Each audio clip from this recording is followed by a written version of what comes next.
உங்கள் favourite TV ஷோக்களை இனி miss பண்ண தேவையில்லை. ZEE5 இல் முற்றிலும் இலவசமாக காணுங்கள். இங்கேயும் எப்பொழுதும். விதிப்படி நடப்பதை யாராலையும் மாத்த முடியாது பொம்மி.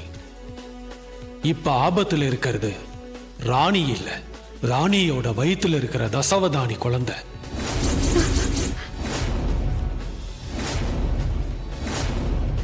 தசாபுத்தி காலங்கள்ல மாரகரும் பாதகாபதியும் சேரும் போது தசவாதானி குழந்தைக்கு மாரகம் எனும் மரணம் சம்பவிக்க நேரும். சாதாரண குழந்தையா இருந்த ராணி வயித்துல இருக்கிற குழந்தை அப்பவே இறந்திருக்கும். ஆனா ராணியோட வயித்துல இருக்கிறது தசாவதானி குழந்தையா இருக்கிறதுனால இன்னையிலிருந்து 49 நாட்கள் தான் உடலில் இருந்து உயிர் பிரியாம மரண வேதனை அனுபவிச்சு தான் உயிரை காப்பாத்திக்க போராடும். அதனால இப்ப நீ முதல்ல ராணியோட வயித்துல இருக்கிற குழந்தைய காப்பாத்தணும். சாமி, இப்போ ராணியோட நிலைமை என்ன? இன்னையிலிருந்து 49 நாட்களுக்கு ராணி மூர்ச்சையாகணும். சாமி, கொஞ்சம் புரியுற மாதிரி சொல்லுங்க. ராணியோட உடம்புல உயிர் மட்டும்தான் இருக்கணும். 49 நாட்கள் இந்த ஆன்மாவை ஒருநிலைப்படுத்தி அதிலிருந்து உருவாக்க கூட்டு சக்திய தான் வயிற்றுல காற்றா மாத்தி தன் உயிரை காப்பாற்றிக் கொள்வதற்காக போராடிட்டு இருக்கிற தசவதானி குழந்தைக்கு ராணி முழுசா அர்ப்பணிக்கணும்.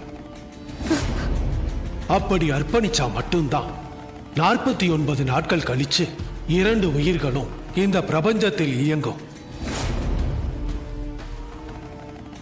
இல்லைன்னா அதுல ஒரு உயிர் மட்டும்தான் இயங்கும்.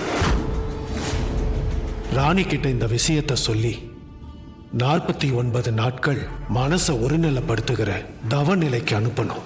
அதுவும் ராணியோட முழு சம்மதத்தோட நடக்கணும்.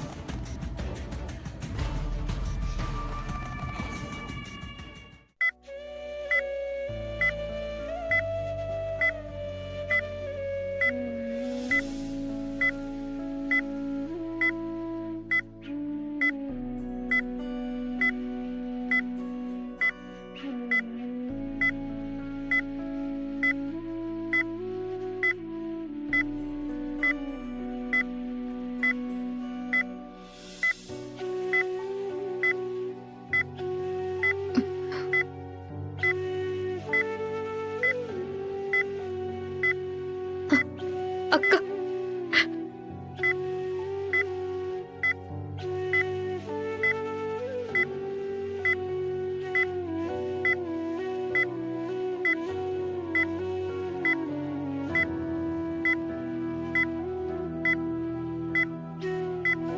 நச்சுக்கா, என்னத்துக்கோசரம் நீ அழுவுற? அதான் நீ வந்துட்டல்ல, எனக்கும் ஒன்னும் ஆகாது. என் வயிற்றுக்குள்ளார இருக்கிற பாப்பாக்கும் ஒன்னும் ஆகாதுக்கா. இல்ல ராணி, 2 பேர்ல ஒருத்தர் தான் பொழைக்க முடியும். ZEE5 ஆப்பை டவுன்லோட் செய்து அனைத்து எபிசோடுகளையும் இலவசமாக பாருங்க.